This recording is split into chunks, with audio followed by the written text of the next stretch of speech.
Hello students, welcome to our YouTube channel. और जैसे आप लोगों को पता है, हमने मैथमेटिक्स के लिए चैप्टर फर्स्ट स्टार्ट किया था और आज उसका लेक्चर नंबर सेकंड है।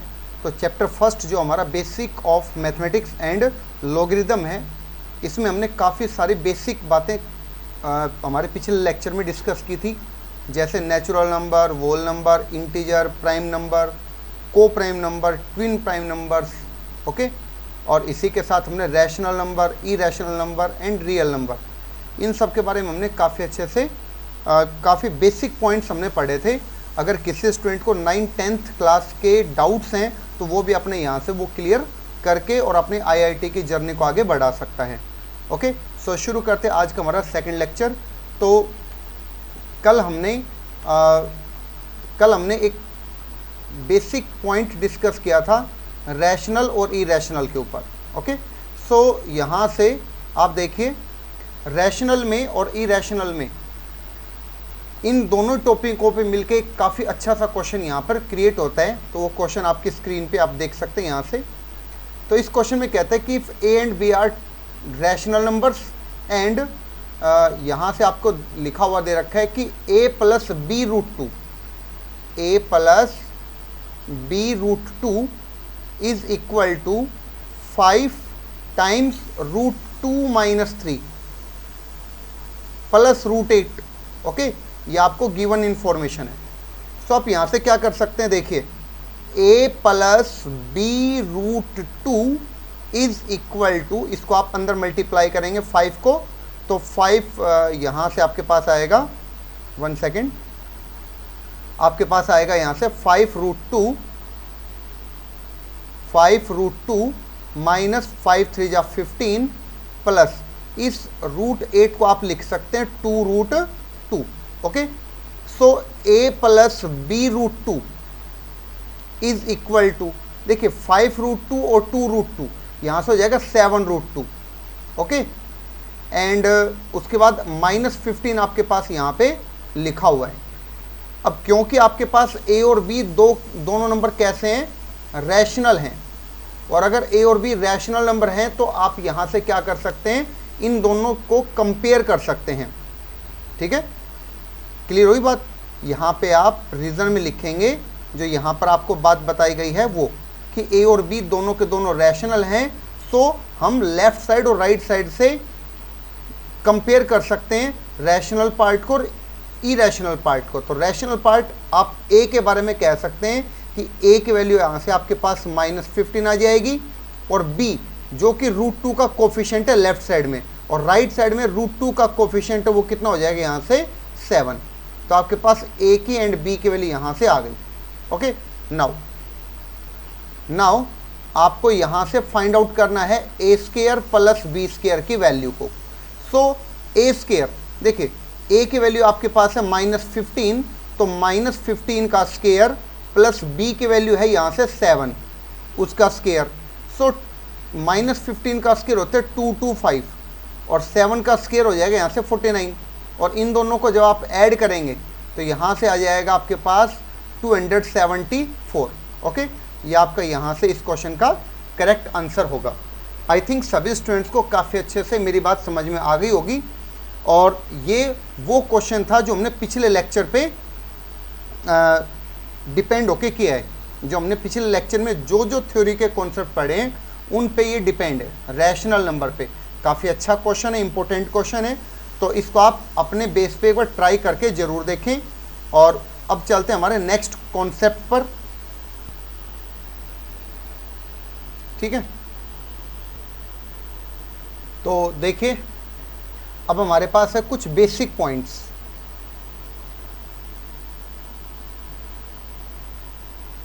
सम बेसिक पॉइंट्स, ओके। सो पहला पॉइंट है square root of a positive number,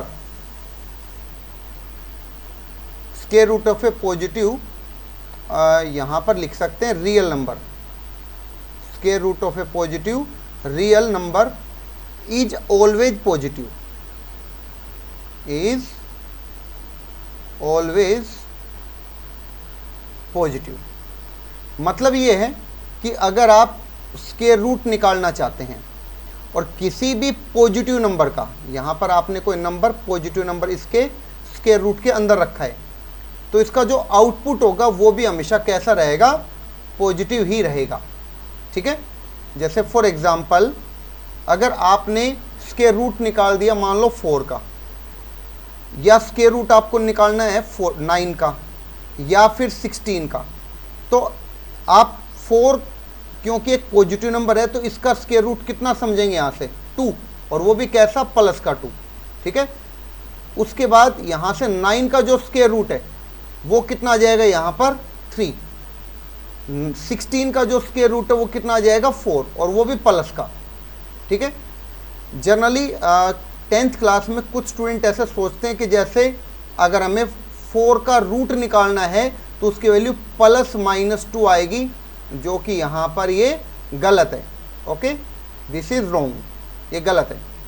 okay, ध्यान रखेंगे इस बात को, ऐसा कभी नहीं होता। किसी भी पॉजिटिव नंबर का स्क्वायर रूट हमेशा क्या रहेगा, पॉजिटिव ही आएगा। ओके, आई थिंक मेरी बात सभी को यहाँ तक समझ में आ चुकी है। अगर मैं रूट ऑफ 0 की बात करूँ तो वो भी 0 आएगा। ठीक है, वो भी 0 आएगा। और अगर मैं यहाँ पर ऐसा लिखना चाहूँ कि किसी नेगेटिव नंबर का, अगर यहाँ पर कोई नेगेटिव नंबर हो जाए मान लो स्क्वायर रूट के अंदर नेगेटिव, और उस नेगेटिव नंबर का तुम स्क्वायर रूट फाइंड आउट करना चाहो तो उसकी वैल्यू हम फिलहाल नहीं फाइंड आउट कर सकते, तो उसको आप क्या लिखेंगे, नॉट डिफाइंड।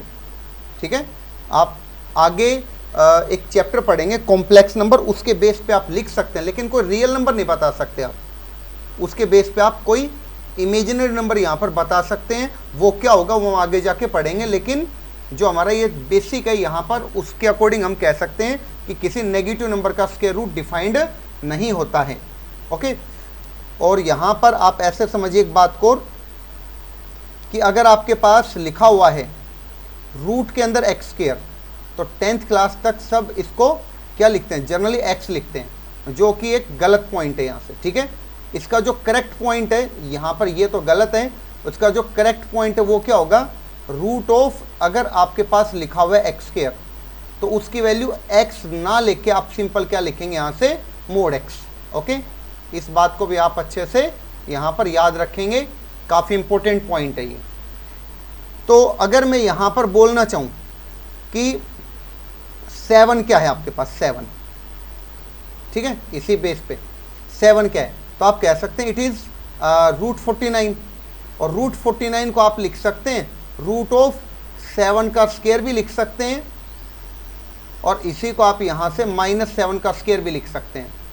तो आप लोगों के हिसाब से जो आपने 10th में पढ़ा है उसके हिसाब से तो यहाँ पर क्या होना चाहिए, -7 आंसर आ जाना चाहिए, -7, जो कि गलत है। ओके, इसका जो करेक्ट आंसर होगा वो क्या होगा, -7 आएगा विद मोड, और इसका जो मोडलेस आप करोगे तो वो कितना हो जाएगा यहाँ से, +7। ठीक है, इतना आप ध्यान रखें। तो यहाँ पर क्या बताया गया है मोड के बारे में, वैसे मोड के बारे में हम काफ़ी डिटेल से इसी सीरीज में चैप्टर 1 के अंदर ही हम काफ़ी डिटेल से मोडलेस को पढ़ने वाले हैं। लेकिन यहाँ पर आप एक बेसिक पॉइंट समझ लो कि अगर आपके पास x² लिखा हुआ है और उसके ऊपर स्क्वायर रूट है, तो इस स्क्वायर से रूट को आप कैंसिल तो करेंगे, लेकिन x की बजाय आप क्या लिखेंगे यहाँ पर, root of x। Okay, I think सभी स्टूडेंट्स को काफ़ी अच्छे से मेरी बात समझ में आ गई होगी। अब देखिए यहाँ से एक छोटा सा पॉइंट और है, जैसे यहाँ पर, चलो नेक्स्ट में बताता हूँ मैं उसको। देखिए यहाँ पर, तो इसमें मोड एक्चुअली होता क्या है, मोड के बारे में थोड़ा सा हम और पढ़ लेते हैं यहाँ पर, कि अगर आप मोड लेना चाहते हैं, आप मोड लेना चाहते हैं किसी पॉजिटिव नंबर का, तो आंसर है वो कैसा रहेगा, पॉजिटिव। लेकिन अगर आप नेगेटिव नंबर का मोड लेना चाहेंगे तो भी कैसा आ जाएगा, वो पॉजिटिव। और अगर आपके पास 0 है यहाँ पर और उसका आप मोड लिखेंगे तो कितना आ जाएगा, 0। ओके, इस बात को भी आप अच्छे से फिलहाल याद रखेंगे और समझ भी सकते हैं इस बात को। जैसे अगर आप 4 का मोड लिखना चाहते हैं तो आपके पास 4 आ जाएगा, लेकिन आप -2 का मोड लिखना चाहेंगे तो आपके पास जो इसका फाइनल आंसर है वो कितना आएगा, यहाँ पर 2। ठीक है, लेकिन कैसे आया इसको आप ऐसे भी समझ सकते हैं कि -2 तो यहाँ पे अंदर लिखा हुआ था, जो अंदर यहाँ पर जो -2 था उसको तो आपने अंदर लिखा, लेकिन एक एक्स्ट्रा नेगेटिव साइन आपने उसके साथ लगाया, तो वैल्यू कितनी आ गई 2। जैसे -3 का अगर आप मोड लिखना चाहेंगे तो वैल्यू तो आपके पास 3 आएगी, लेकिन कैसे आई, वो प्लस का 3 कैसे बनेगा ये, तो -3 तो आप लिखेंगे पहले यहाँ से सेम। ठीक है, यहाँ से -3 को तो आप सेम लिखेंगे, लेकिन -3 खुद नेगेटिव है तो उसको पॉजिटिव क्रिएट करने के लिए हम उसके आगे एक नेगेटिव साइन और लगाएंगे, तो इसकी वैल्यू कितनी आ जाएगी यहाँ पर 3। अगर आपके पास 11/2 एक नंबर है और उसका आप मोड लिखना चाहते हैं तो आपके पास 11/2 पॉजिटिव है तो उसका आंसर कितना आएगा 11/2। अगर आपके पास 0 है तो 0 का मोड कितना आ जाएगा यहाँ पे 0। ओके, आई थिंक सभी को मेरी बात काफ़ी अच्छे समझ में आ गई होगी। अब इसी के ऊपर एक छोटा सा अच्छा पॉइंट है, अगर आप 3 - √5 का मोड करना चाहो तो क्या आएगा। तो सबसे पहले आप ये देखो कि जो ये अंदर लिखा हुआ है 3 - √5 ये पॉजिटिव है या नेगेटिव है, तो ये एक पॉजिटिव वैल्यू है यहाँ से। क्यों है, क्योंकि 3 जो है यहाँ पर आप लिख सकते हैं, जो 3 है वो तो खुद पॉजिटिव है। ठीक है, और √5 ये 2.2 के आसपास है, तो इन दोनों को जब आप सोल्व करेंगे तो आपके पास जो वैल्यू आएगी वो कैसी रहेगी, यहाँ से पॉजिटिव वैल्यू रहेगी। और क्योंकि ये पॉजिटिव है इसलिए आप इसको सेम फॉरवर्ड यहाँ पे कर देंगे, 3 - √5 इसका आंसर आ जाएगा। क्लियर, आई थिंक मेरी बात काफ़ी अच्छे सभी को समझ में आ गई होगी। लेकिन 2 - √11 है सपोज, और इसका आप रूट लिखना चाहते हैं, तो अब सोचो ध्यान से। अब 2 - √11 कैसा नंबर है, यहाँ पे सोचो आप। देखो 2 - √11 एक्चुअली एक नेगेटिव नंबर होगा। क्यों होगा, क्योंकि 2 तो आपके पास है, लेकिन √11 को आप कितना लिखेंगे, अप्रोक्स 3.2 के लगभग। लेकिन जब आप इसको सोल्व करेंगे तो इसकी वैल्यू यहाँ से नेगेटिव आएगी, और अगर ये नेगेटिव आती है तो मैंने आपको यहाँ पे क्या समझाया, अगर ये नेगेटिव आता है तो एक एक्स्ट्रा नेगेटिव साइन आप इसके साथ लिख सकते हैं। ठीक है, और अगर एक्स्ट्रा नेगेटिव साइन इसके साथ लिखेंगे तो इसकी वैल्यू आ जाएगी √11 - 2।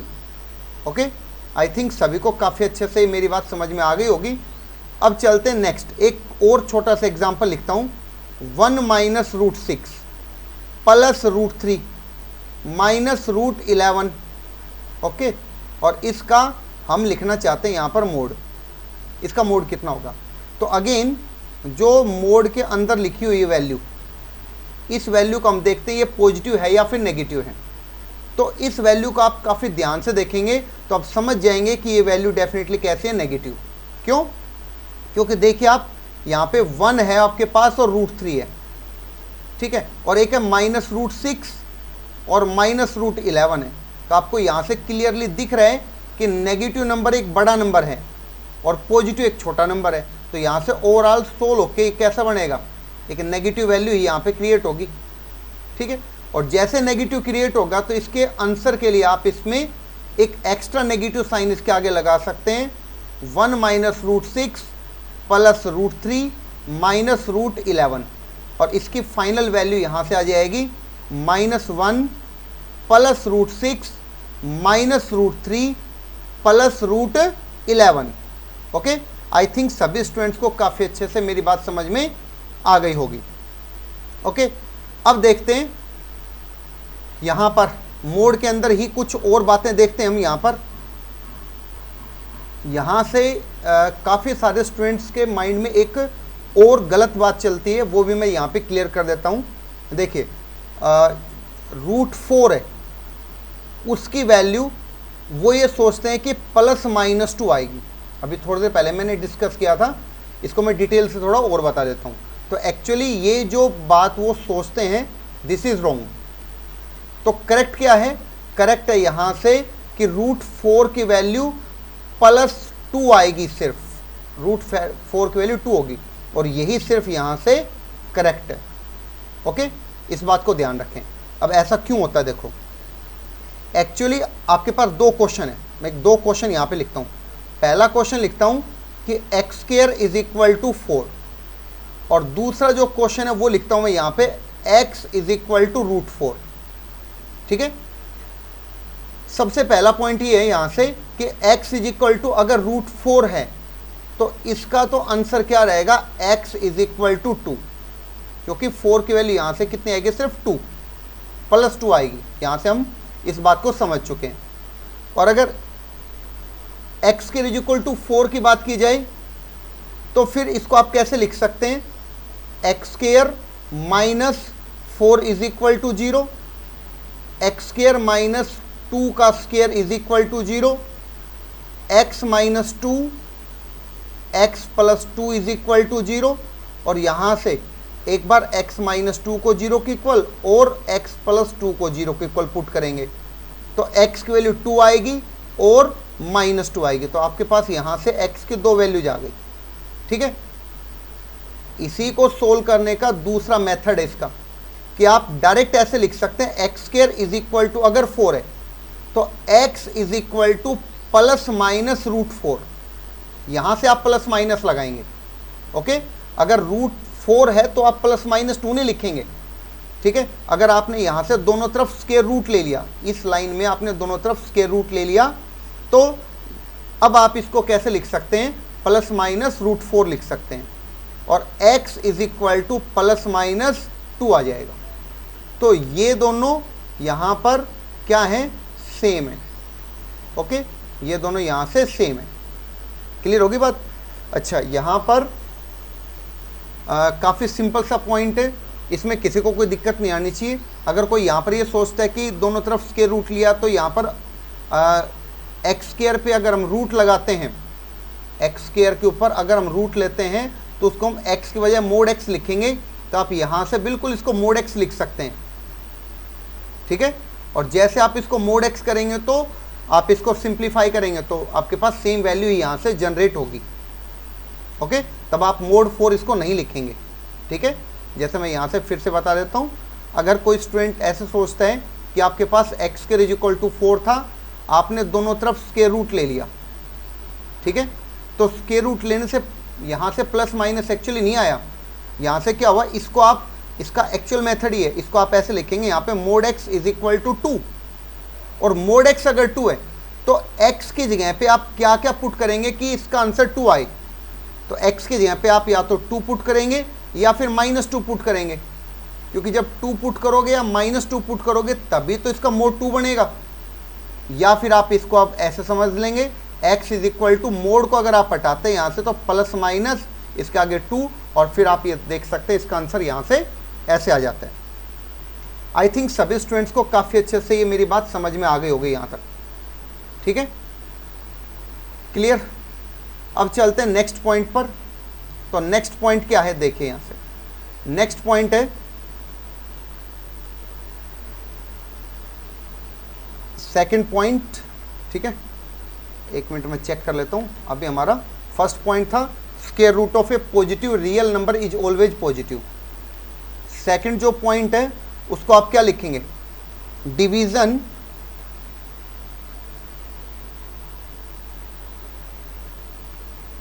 Bye 0 is not defined. अगर आप 0 से डिवाइड करेंगे तो वो क्या होगा, नॉट डिफाइंड होगा। ठीक है, तो इसका क्या मतलब है इस बात का, जैसे आपके पास हो 2/0, 3/0, -5/0, √3/0, ये सब यहां से क्या है, नॉट डिफाइंड। इनकी वैल्यू आप यहां से नहीं निकाल सकते, नॉट डिफाइंड है। ठीक है, डिनोमिनेटर में कभी आप 0 रख ही नहीं सकते, इस बात को ध्यान रखें। हाँ, अगर आपके पास 0.2 होता, 0.5 होता, 0.-7 होता, ऐसा कुछ होता तो उसको आप 0 लिख सकते थे। ठीक है, इसको आप 0 लिख सकते हो, लेकिन डिनोमिनेटर में 0 आ जाए ऐसा पॉसिबल नहीं है। ओके, तो यहाँ से हम क्या समझ सकते हैं, यहाँ से हम समझ सकते हैं कि ऊपर तो लिखा हुआ है 0 और नीचे लिखा हुआ आपके पास एक नॉन जीरो नंबर, तो इसकी वैल्यू हमेशा ही कैसी रहेगी, यहाँ से 0। दूसरा पॉइंट है, एक non zero number, non zero number के अपोन में अगर आपने 0 लिखा तो ये हमेशा यहाँ पर नोट डिफाइंड होगा, नोट डिफाइंड, ठीक है। और अगर थर्ड की बात करूं 0/0, तो this is also not defined, 0/0 भी डिफाइन नहीं है, इसके आप वैल्यू नहीं बता सकते 0/0 के बारे में भी। ओके, आई थिंक सभी स्टूडेंट्स को काफ़ी अच्छे से मेरी बात समझ में आ गई होगी। अब हम इसी स्लाइड के ऊपर बात कर लेते हैं काफ़ी इंपॉर्टेंट पॉइंट की, जिसको बोलते हैं इन्फिनिटी। इन्फिनिटी, ठीक है। तो इन्फिनिटी क्या होती है, देखो इन्फिनिटी एक्चुअली एक सिंबल है जो किसको रिप्रेजेंट करता है, जो रिप्रेजेंट करता है very large number, very large number, ठीक है, जो आपको पता नहीं है। मतलब आप ये क्लियर नहीं बता सकते कि वो इन्फिनिटी कितना बड़ा नंबर होगा या कौन सा नंबर होगा, ये आप यहां से नहीं बता सकते, ठीक है। अब इन्फिनिटी को भी आप दो तरीके से लिखते हैं, एक तो लिखते हैं प्लस इनफाइनाइट, एक लिखते हैं माइनस इनफाइनाइट। तो प्लस इनफाइनाइट का मतलब क्या है, अगर आप एक्स एक्सिस की बात करते हैं तो एक्स एक्सिस के ऊपर मान लो ये एक्स डैश है और इधर आपके पास एक्स है, तो राइट साइड में तो आप 0, 1, 2 ऐसे नंबर्स को बढ़ाते हुए चले जाओगे तो आप एक काफ़ी बड़े नंबर के तरफ जा रहे हो, तो इस बात को हम कहेंगे कि वो इनफाइनाइट की तरफ जा रहे हैं। सिमिलरली अगर आप -1, -2, -3 ऐसे चल रहे हो तो आप एक नेगेटिव नंबर को अप्रोच कर रहे हो, मतलब माइनस इनफाइनाइट को अप्रोच कर रहे हो। यहाँ पर क्लियर होगी बात अच्छे से। तो अगर आपने जैसे कहीं प्लस इनफाइनाइट लिखा तो इसका क्या मतलब है, किसके इक्विवेलेंट है। अगर आपने यहाँ पर लिखा है कोई भी एक फाइनाइट नंबर, कोई भी एक फाइनाइट नंबर, सपोज आपने 1 ही लिखा, लेकिन उसके अपोन में आपने क्या लिखा, 1 के अपोन में आप 0 तो लिख नहीं सकते, ठीक है, 0 तो लिख नहीं सकते, लेकिन आप बहुत बड़े नंबर तक पहुंचना चाहते हो, तो 0 से जस्ट बड़ा नंबर, जस्ट बड़ा मतलब 0 के ऊपर आपने छोटा सा एक प्लस का सिंबल यूज किया, तो 0 प्लस का मतलब क्या है, इस 0 के पास यहाँ पर जो नंबर है ये एक्चुअली रिप्रेजेंट करता है 0 प्लस को, ठीक है, और 0 से पहले जो होगा वो एक्चुअली रिप्रेजेंट करेगा 0 माइनस को, तो यहाँ पर हो जाएगा 1/0 माइनस। तो ये किसको रिप्रेजेंट करेगा, 1 के अपोन में। अब 0 प्लस का मतलब क्या होता है, just greater than, just greater 0, just greater 0, एक नंबर जो 0 से जस्ट बड़ा है। और अगर 0 माइनस की बात करो तो यहां पर हो जाएगा a number which is just less than 0, ठीक है, जस्ट लेस देन 0। अगर कोई नंबर 0 से जस्ट छोटा है और उसको आप 1 से, उस 0 से छोटे नंबर से आप डिवाइड करोगे, जस्ट छोटे नंबर से, जो आप बता नहीं सकते क्या होगा। आप ये नहीं कह सकते 0 से जस्ट छोटा नंबर -0.1 है, और आप ये भी नहीं कह सकते कि वो -0.001 है, काफ़ी नज़दीक, काफ़ी क्लोज है 0 के, आप आइडेंटिफाई नहीं कर सकते इसको कि वो क्या है, ठीक है। सो इसकी जो वैल्यू होगी वो plus infinite and minus infinite यहाँ से होगी। आई थिंक सभी स्टूडेंट्स को काफ़ी अच्छे से मेरी बात ये समझ में आ गई होगी। अब चलते हैं थर्ड नोट पर। नोट नंबर थर्ड है even square root. Even square root of only non negative real numbers is defined.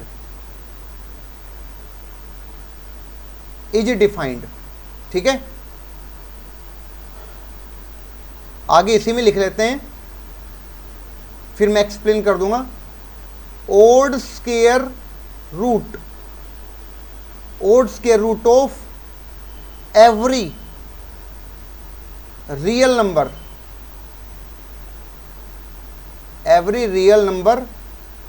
Is defined. मतलब क्या है इसका? इसका मतलब यह है कि अगर आपके पास इवन स्क्वायर रूट है, ठीक है, 1 सेकेंड,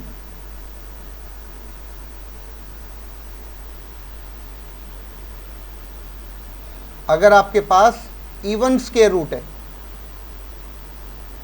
और इवन स्क्वायर रूट भी किसका? नॉन नेगेटिव रियल नंबर का, ठीक है, तो वो यहां पर डिफाइंड होता है। इसका मतलब क्या है? इसका मतलब है कि आपके पास non negative number, non negative मतलब क्या होता है कि पॉजिटिव या फिर जीरो,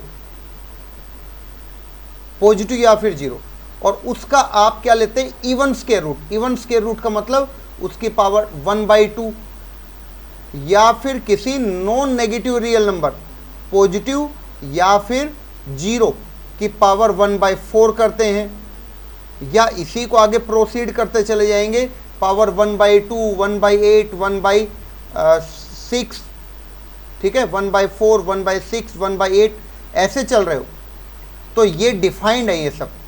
ये सब डिफाइंड होंगे। अगर आप यहाँ पर इवन स्क्वायर रूट का मतलब देखना चाहें तो इवन स्क्वायर रूट का मतलब क्या हो जाएगा? यहाँ से इवन स्क्वायर रूट का मतलब पावर 1/2, ठीक है, पावर 1/4, ये सब इवन स्क्वायर रूट होते हैं। ठीक है, जिसको आप इवन स्क्वायर रूट को कैसे लिखते हो? यहाँ पर इसको ऐसे लिखते हो, जैसे यहाँ पर आपने कोई नंबर लिखा 5, ठीक है, तो इवन स्क्वायर रूट है मतलब इसकी पावर 1/2 है। आप अगर फोर्थ रूट करना चाहेंगे तो उसके पास यहाँ पर आप ऐसे लिख देंगे, तो ये इसी के इक्विवेलेंट होगा यहाँ से। ठीक है, तो अगर आपके पास कोई नॉन नेगेटिव रियल नंबर है, उसका इवन स्क्वायर रूट डिफाइंड है। लेकिन अगर बात की जाए ओड की, तो ओड किस पे डिफाइंड होगा? ओड, जो ओड स्क्वायर रूट है यहाँ से ओड, ठीक है, जो यहाँ पर ओड स्क्वायर रूट है वो किसका डिफाइंड होगा? यहाँ पर ओड स्क्वायर रूट अगर आप देखना चाहें तो वो हर रियल नंबर का यहाँ पर डिफाइंड होता है। ओड मतलब अगर आप -3 की पावर 1/7 करेंगे तो वो भी डिफाइंड है। अगर आप यहाँ पर -5 की पावर 1/3 करोगे वो भी डिफाइंड है। अगर आप 4 की पावर 1/7 करोगे वो भी डिफाइंड है। 0 की पावर 1/7 करोगे वो भी डिफाइंड है। मतलब ब्रैकेट के अंदर आप चाहे नेगेटिव वैल्यू लो, पॉजिटिव लो या फिर जीरो लो, कोई भी रियल नंबर लो, और उसका अगर आपने ओड स्क्वायर रूट ले रखा है, ओड स्क्वायर रूट का मतलब समझ में आया? पावर 1/7, 1/3, 1/5 एटसेट्रा, इस तरह का रूट। ठीक है, ओड का मतलब 1/3, 1/5, 1/7 ऐसी पावर।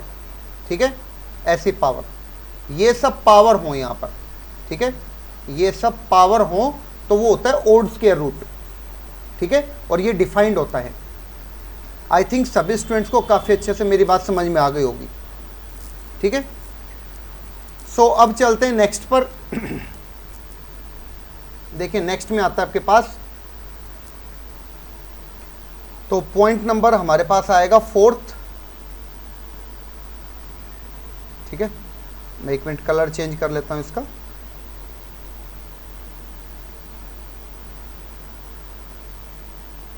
देखिए पॉइंट नंबर 4th में मल्टीप्लिकेशन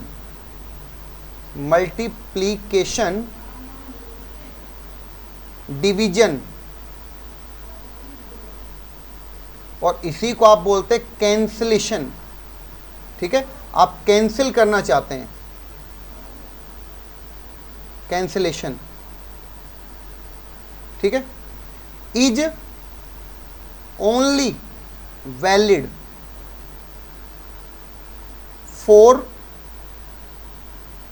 नॉन जीरो नंबर्स, या फिर एक्सप्रेशंस। नॉन जीरो नंबर या फिर एक्सप्रेशन उन्हीं के लिए वैलिड है। जैसे एक छोटा सा मिसकंसेप्शन है जो स्टूडेंट सोचते हैं, जैसे पहले तो मैं वो बता देता हूँ इसका मतलब क्या है कि आपके पास 12/18 है, तो आप इसको कैंसिल करके 6 की टेबल से 2/3 लिख सकते हैं। क्यों? क्योंकि जो 6 है वो क्या है, यहाँ पर एक नॉन जीरो नंबर है। मेरी बात समझ में आ रही है? 6 यहाँ पर एक नॉन जीरो नंबर है, मतलब इसको आप ऐसे लिख सकते हैं 2 × 6, 3 × 6, और आप यहाँ से 6 को अगर कैंसिल कर पा रहे हैं तो ऐसा तभी कर पा रहे हैं आप, क्यों? क्योंकि 6 is a non zero number, 6 एक नॉन जीरो नंबर है, इसलिए आप ऐसा कर पा रहे हैं।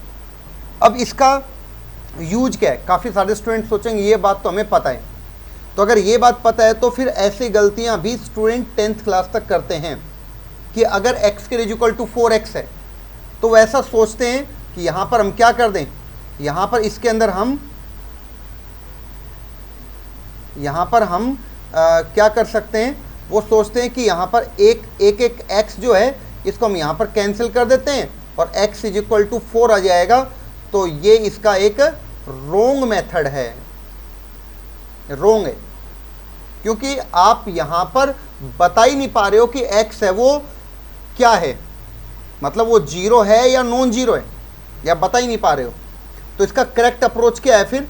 अगर आपके पास x square is equal to 4x है तो आगे से आप कैसे लिखेंगे, x square minus 4x is equal to 0, और यहाँ से आप x कॉमन लेंगे तो x minus 4 is equal to 0, x is equal to 0 and x is equal to 4।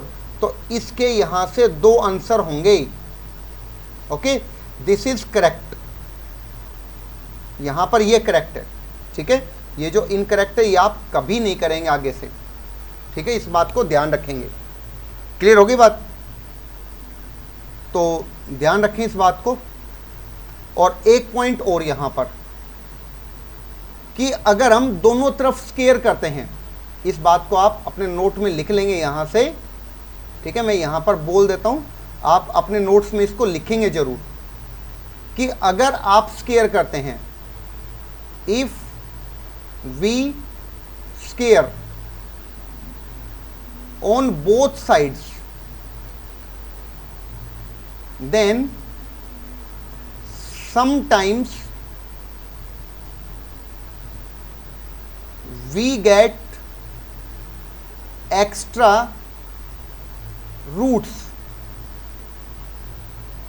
Okay, so we have to check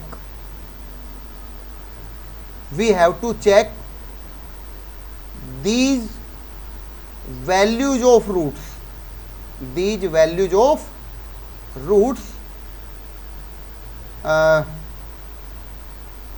in given expression। जो हमें expression दिया हुआ है उसमें आप उसको चेक करेंगे कि वो वैलिड है या नहीं है। फॉर एग्जाम्पल, अगर आपके पास x इज इक्वल टू 0 और x इज इक्वल टू 4 दो वैल्यू आ गई यहाँ से, तो इन दोनों को आप यहाँ पर क्या कर दें, इसमें इस इक्वेशन में आप पुट करके चेक करो। अब इसका क्या मतलब है वो मैं यहाँ पे बताना आपको चाह रहा हूँ, आप समझिए इस बात को कि कैसे इसको हम लिखेंगे। जैसे अगर आपके पास लिखा हुआ है, जैसे मैं इसी के बारे में थोड़ा सा यहाँ पर एक्सप्लेन कर देता हूँ आपको, एक मिनट। जैसे आपके पास मान लो लिखा हुआ है x इज इक्वल टू 2, और आपने क्या कर दिया, इस इक्वेशन में दोनों तरफ स्केयरिंग कर दिया, स्केयरिंग कर दिया, तो X square is equal to 4 हो जाएगा। और इसको सोल्व करके मैंने आपको दिखाया था x is equal to plus minus 2 आया, मतलब x की दो वैल्यू यहाँ से आ गई, यहाँ से x की दो वैल्यू आ गई। तो क्या ये दोनों आंसर सही हैं? सोचो, क्या ये दोनों आंसर सही हैं? गलत है ना। यहाँ पर x is equal to 2 and x is equal to -2 दो आंसर है, तो ये तो क्या हो जाएगा, रिजेक्ट। और हमारा जो करेक्ट आंसर है वो यही है, जो कि एक्चुअली इक्वेशन थी फिलहाल। मतलब इस x इज इक्वल टू -2 को अगर मैं इस क्वेश्चन में यहाँ पर रख के सेटिस्फाई करता हूँ, -2 को x की जगह पे रखता हूँ, तो -2 इज इक्वल टू 2 आ जाएगा। ये तो यहाँ से तो आ जाएगा -2 इज इक्वल टू 2, जो कि गलत है। और इस 2 को अगर वहाँ पे पुट करोगे तो 2 इज इक्वल टू 2 आ रहा है, तो इसका सेटिस्फाई हो रहा है यहाँ पर। ठीक है, ये काफ़ी मैंने छोटा सा ऐसे नॉर्मल सा एग्जाम्पल लिखा है। जब हम क्वेश्चन करेंगे, काफ़ी सारे क्वेश्चन हम यहाँ पर डिस्कस करेंगे, ठीक है, तो उसके बेसिस पे आपको ये बात काफ़ी अच्छे समझ में आ जाएगी। अपने नोट्स में इसको आप लिख जरूर लें, ठीक है, this is most important point. Okay, now next देखिए आगे फिर। तो नेक्स्ट नोट हमारे पास आएगा नोट नंबर 5, और नोट नंबर 5 में क्या है देखो, स्केयर करो, स्केयर और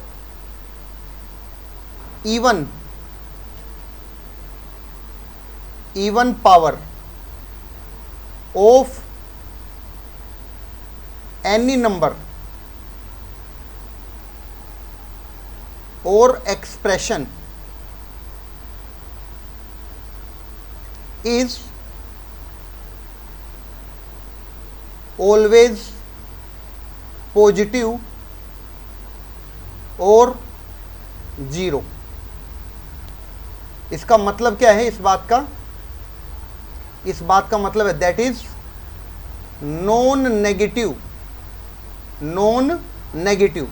अभी काफ़ी इंपॉर्टेंट पॉइंट है जो हम थ्रू आउट मैथमेटिक्स में, जेई के मैथमेटिक्स में इसको यूज करेंगे। ओके, देखिए इसका मतलब क्या है।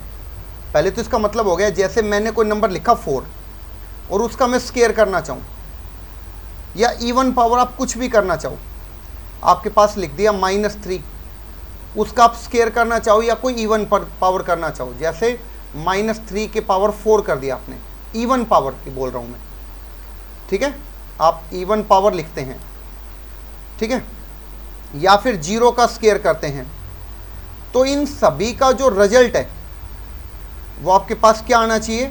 इन सभी का जो रिजल्ट है वो आपके पास यहाँ से हमेशा कैसा होना चाहिए? Non negative. जैसे 0 का स्केयर 0, -3 के पावर 4 करोगे तो यहाँ से आपके पास आ जाएगा 81, वो भी प्लस का, ठीक है। अगर आप -3 का स्केयर करोगे तो +9 आएगा, 4 का स्केयर करोगे तो +16 आएगा। मतलब ओवरऑल यहाँ से जो रिजल्ट आ रहा है वो कैसा आ रहा है?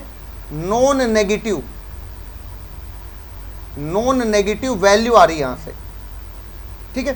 तो इसका मतलब क्या है? इसका मतलब हम मैथमेटिक्स में कैसे इसको यूज करेंगे, आईआईटी के मैथमेटिक्स में, ध्यान से सुनना सभी। अगर आपके पास कभी किसी क्वेश्चन में एक्स स्क्वायर आपको दिख रहा है, या फिर x-3 का होल स्क्वायर दिख रहा है, या फिर x + 7 की पावर 4 आपको दिख रही है, ठीक है, ऐसा कभी भी दिख रहा है आपको, तो आप हमेशा क्या लिखेंगे? इसका जो वैल्यू होगी वो हमेशा ग्रेटर देन और इक्वल टू 0 होगी। इस एक्सप्रेशन की वैल्यू भी हमेशा ग्रेटर देन और इक्वल टू 0 होगी। इस एक्सप्रेशन की वैल्यू हमेशा ग्रेटर देन और इक्वल टू 0 होगी।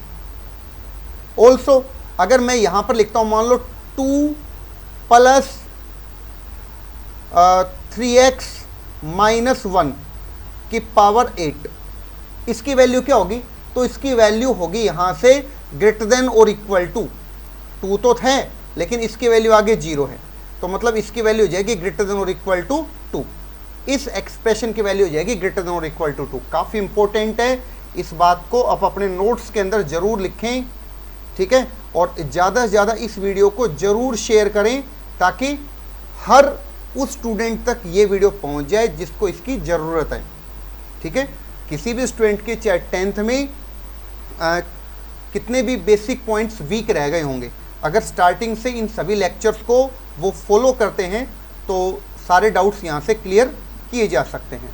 ओके, सो अब चलते हैं नेक्स्ट पॉइंट पर। आप एक छोटा सा यहाँ पर नोट और लिखें। ठीक है, देखो अगर आपके पास alpha square plus beta square है, अगर आपके पास alpha square plus beta square की वैल्यू 0 है, तो ऐसा कब हो सकता है?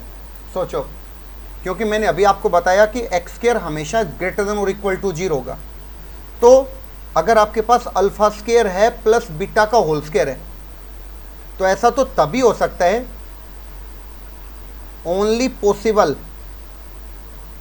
Only possible when alpha is equal to beta is equal to 0। जब अल्फा भी 0 बीटा भी 0, तभी आप ऐसा लिख सकते हैं कि 0 square plus 0 square is equal to 0, क्योंकि इस एक्सप्रेशन से ये ऐसा क्रिएट हो जाएगा 0 square plus 0 square is equal to 0। Okay, similarly इसी का एक नोट इधर और देख लेते हैं। अगर आपके पास alpha square plus beta square plus एक और लिख लेते हैं, चलो गामा स्क्वायर लेस देन और इक्वल टू 0 है, तो यहां पर क्या हो सकता है? ठीक है, ये कब हो सकता है? देखो, this is only possible if जब अल्फा बीटा गामा तीनों की वैल्यू क्या होनी चाहिए? 0। अगर तीनों की वैल्यू 0 होगी तभी ये एक्सप्रेशन पॉसिबल है। क्यों? क्योंकि जो ये नेगेटिव साइन यहाँ पर आ रहा है, लेस देन आ रहा है, ये तो पॉसिबल ही नहीं हो सकता। लेस देन तो ये एक्सप्रेशन कभी हो ही नहीं सकता, और अगर कभी एक्सप्रेशन हो नहीं सकता लेस देन, तो आप इसको कैसे लिखेंगे? आप इसको सिर्फ ऐसे समझेंगे यहाँ से कि this is alpha square plus beta square plus gamma square is equal to 0 only. सिर्फ यही हो सकता है, लेस देन 0 तो एग्जिस्ट ही नहीं करेगा ये। ठीक है, तो देखो अब नेक्स्ट क्वेश्चन है, फिर ये इसी कॉन्सेप्ट पे बेस है। इसमें अगर होल स्क्वायर ग्रेटर देन और इक्वल टू 0 आ रहा है यहाँ पर, इस एक्सप्रेशन में अगर सभी के होल स्क्वायर का सम इक्वल टू 0 आ रहा है और A B C real numbers हैं, तो ऐसा कब हो सकता है? ऐसा केवल तभी हो सकता है जब a माइनस 2b की वैल्यू 0 हो जाए, उसके बाद b प्लस 1 है वो 0 हो जाए, और थर्ड है यहाँ से c माइनस 3a, उसकी वैल्यू 0 हो जाए। तो यहाँ से आप लिख सकते हैं b की वैल्यू तो कितनी आ जाएगी यहाँ पर? -1। b की वैल्यू अगर यहाँ पे सब्स्टिट्यूट करेंगे तो इसकी वैल्यू आ जाएगी यहाँ से -2, और -2 को यहाँ पे आप पुट करोगे तो इसकी वैल्यू आ जाएगी c इज इक्वल टू -6। तो अब हमसे पूछे now a plus b plus c की वैल्यू पूछिए, a plus b plus c की वैल्यू। तो a plus b plus c की वैल्यू क्या हो सकती है? सोचो, a जो है उसकी वैल्यू यहाँ से -2, ओके, प्लस b की वैल्यू कितनी है यहाँ से? b की वैल्यू है आपके पास यहाँ से -1, और c की वैल्यू है यहाँ से -6। तो ओवरऑल यहाँ से आ जाएगा -9, और यही इसका यहाँ से फाइनल आंसर होगा। ओके, आई थिंक सभी स्टूडेंट्स को काफ़ी अच्छे से ये बात समझ में आ गई होगी। ठीक है, अब आप यहाँ से क्या करेंगे? आपको थोड़ा सा यहाँ पर मैं कुछ होमवर्क बता देता हूँ जो आपको करना है आगे के लिए। मैं यहाँ पर आपको बता नहीं रहा हूँ, लिखवा नहीं रहा हूँ मतलब, ठीक है, आप खुद इनको लिखेंगे। आपको एटलीस्ट स्केयर्स याद होने चाहिए। स्केयर्स आप याद करेंगे 1 to 30, ठीक है, और इसी तरह से आप क्यूब याद करेंगे, क्यूब्स 1 to 15, कम से कम इतना तो याद होना ही चाहिए। ठीक है, क्विक याद होना चाहिए आपको। जैसे आपको कह दिया जाए 9 का स्क्वायर कितना? 81। आपको बोल दिया जाए 11 का स्क्वायर कितना है? तो आ जाएगा 121। आपको बोल दिया जाए 17 का स्क्वायर क्या है, तो आप क्विक बताएंगे 289। ठीक है, इसमें काफ़ी दिक्कत आती है। अगर आपको बोल दिया जाए 19 का स्क्वायर क्या है, तो कितना आ जाएगा 361। आपको बोल दिया जाए 27 का स्क्वायर क्या है, तो वो आ जाएगा 729 एटसेट्रा। ऐसे आपको सारे याद होने चाहिए। सिमिलरली क्यूब की बात करता हूँ, अगर 8 का क्यूब निकालना चाहें तो 512, 5 का क्यूब निकालना चाहें तो वो कितना 125। ओके, और आप यहाँ से मान लो 15 का क्यूब करना चाहते हैं, ये 15 है, यहाँ से 15 का क्यूब, तो आपके पास 3375 इसका क्यूब आ जाएगा। आप अगर 14 का क्यूब करेंगे तो आपके पास 2744 होगा। ठीक है, ऐसे आपको ये सब लर्न करना है। ठीक है, ये आपका होमवर्क है, ये आपको यहाँ से सब लर्न करना है। जितने भी क्वेश्चन मैंने आपको अभी 2 क्वेश्चन करवाए हैं आज की वीडियो के अंदर, वो दोनों क्वेश्चन आपको अच्छे से समझना है, याद करना है। ठीक है, उनके हर कॉन्सेप्ट को आपको दिमाग में सेट करना है कि क्वेश्चन आया है तो वो क्या है, उसके पीछे क्या कॉन्सेप्ट है, क्या लॉजिक है। Okay, so thank you for watching the video. इस वीडियो को ज़्यादा से ज़्यादा शेयर कीजिए, ओके, लाइक कीजिए और अपने फ्रेंड्स के पास शेयर कीजिए ताकि हर स्टूडेंट इसका पूरा बेनिफिट उठा सके। क्योंकि इन सभी वीडियोज़ के अंदर मैं आप लोगों को वो सारी बातें यहाँ पर फ़िलहाल बता रहा हूँ बेसिक वीडियोज़ के अंदर, जो इवन 9-10 तक की बातें हैं, और हमें थ्रू आउट 11-12 और जेई के लिए, चाहे वो फिर एनडीए के लिए हो, चाहे एयरफोर्स के लिए हो, चाहे नेवी के लिए, उन सब में हमें इसकी ज़रूरत पड़ेगी। वो सारी बातें मैं यहाँ पर डिस्कस कर रहा हूँ। तो हर स्टूडेंट इस लेक्चर से पूरा बेनिफिट ले सकता है।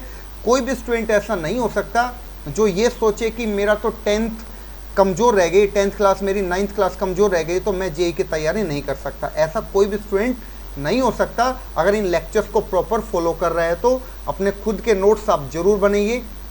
अगर आपको कोई बात कम समझ में आती तो वीडियो को आप दोबारा से ज़रूर देखें। ओके, और वीडियो को प्लीज़ ज़्यादा से ज़्यादा शेयर ज़रूर कीजिए और इस वीडियो को लाइक कीजिए। ठीक है, इस YouTube चैनल को साथ ही साथ सब्सक्राइब भी ज़रूर कीजिए। Okay, thank you for watching the video.